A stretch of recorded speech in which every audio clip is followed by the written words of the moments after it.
The scream cut through the snow. A young deer burst from the pines, legs flailing, breath clouding in the cold. Behind it, a lynx closed in, silent, fluid, its eyes locked on the kill. The fawn stumbled. Snow swallowed its legs. The lynx leapt. Then a flash of gray. A wolf crashed through the drifts, slamming the predator aside. Teeth flashed. A snarl ripped the air. The lynx vanished into the trees, leaving silence in its wake. The fawn trembled, sides heaving, eyes wide with terror. The wolf turned toward it, slow, deliberate, breath rising in pale clouds. One move, one bite, and it would be over. But she didn't bite.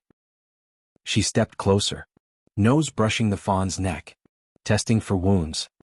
From the ridge came the cries of her pups, sharp, impatient whimpers. She looked back once, then at the deer, then made her choice.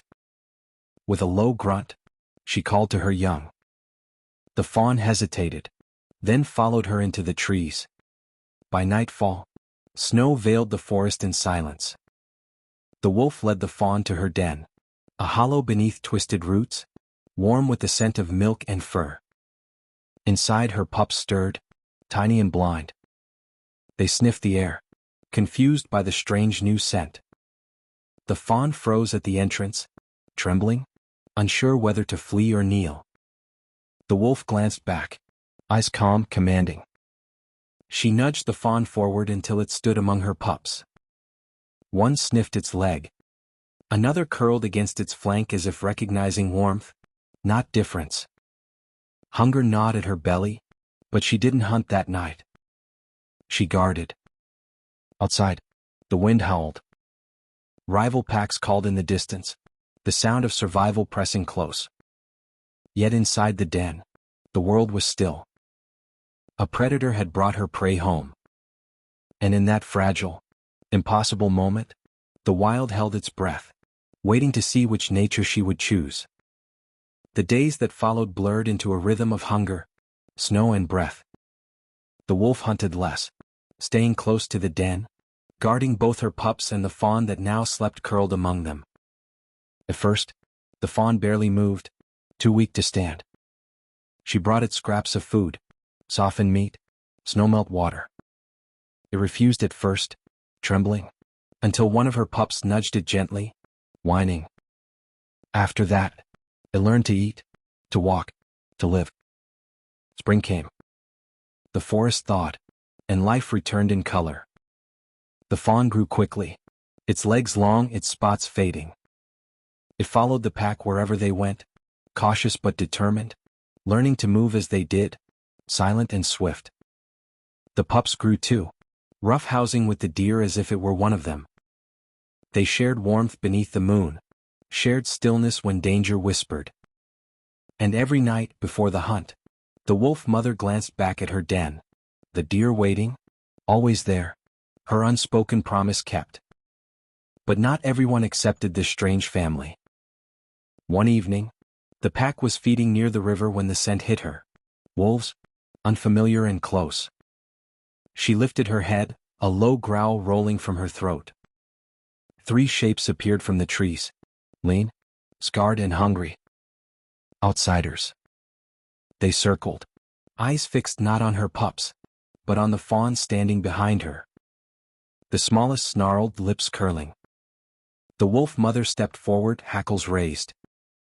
The air split with a warning growl. The lead male lunged first. She met him mid-leap, jaws clashing, snow exploding around them. Teeth flashed. A cry. Blood spattered the white earth. She twisted free, slammed into his side, driving him into the drift. The others hesitated.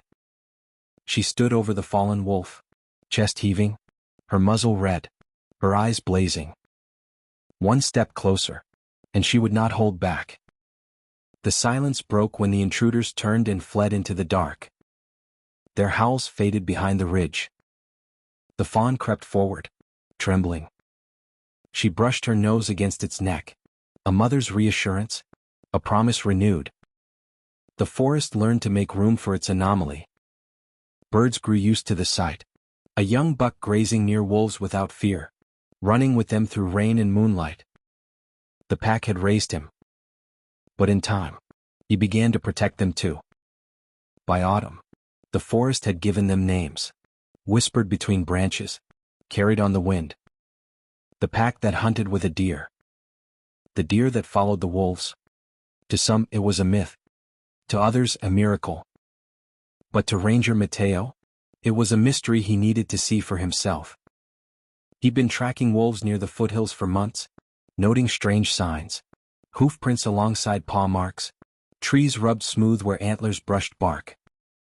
Locals spoke of glowing eyes in the dark, of a buck that howled when the wolves called. One misty morning, Mateo followed the trail deeper than before. The forest was quiet except for the sound of his boots in wet leaves.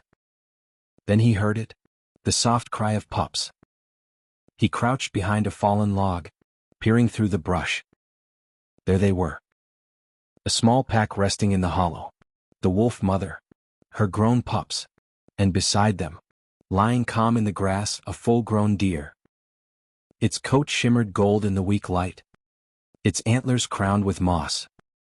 One pup tugged at its ear, another nuzzled its flank. The wolves saw him first. Heads lifted, eyes bright, bodies tense. Mateo froze, heart pounding. He expected them to bolt. But before they could move, the deer rose, muscles coiling, antlers lowered. It stepped in front of the wolves, between them and the stranger. It wasn't running. It was guarding them. Mateo lowered his camera slowly, disbelief softening into awe. The wolf mother stood, brushed her muzzle against the deer's neck, then looked straight at him, not with threat, but warning. A command passed between them, silent and sure. The pack turned, slipping into the trees. The deer followed last, pausing once at the edge of the clearing. For a breath, looked back, calm, alive, and unafraid. Mateo whispered, "You're protecting them." Then the forest swallowed them whole. The prints they left behind, hoof and paw, overlapped perfectly, like they had always been one trail. Winter came early, laying a white hush over the valley. Ranger Mateo returned to the foothills, boots crunching through snow, following the trail marked by both hooves and paws. The forest was silent. No howls. No tracks. Only the whisper of falling snow. He reached the hollow where he'd first seen them, now half collapsed, glazed in frost. Kneeling, he brushed the snow aside. Faint but clear, two prints remained. Hoof and paw. They hadn't vanished, only gone deeper into the wild. Mateo smiled, breath misting in the cold. He lifted his camera, capturing the image before the wind erased it. Later, the photo would circle the world. The wolf's deer, they called it. Proof that nature could break its own rules. But Mateo knew better. He'd seen the truth in their eyes, not survival but trust. A howl rose in the distance, answered by the soft thud of hooves. Two voices joined. He stood there, listening, until the sound faded into the pines. Even here, where instinct ruled, compassion had taken root. And for those who still listened, the forest whispered their story, of a wolf who raised her prey, and a deer who became her protector.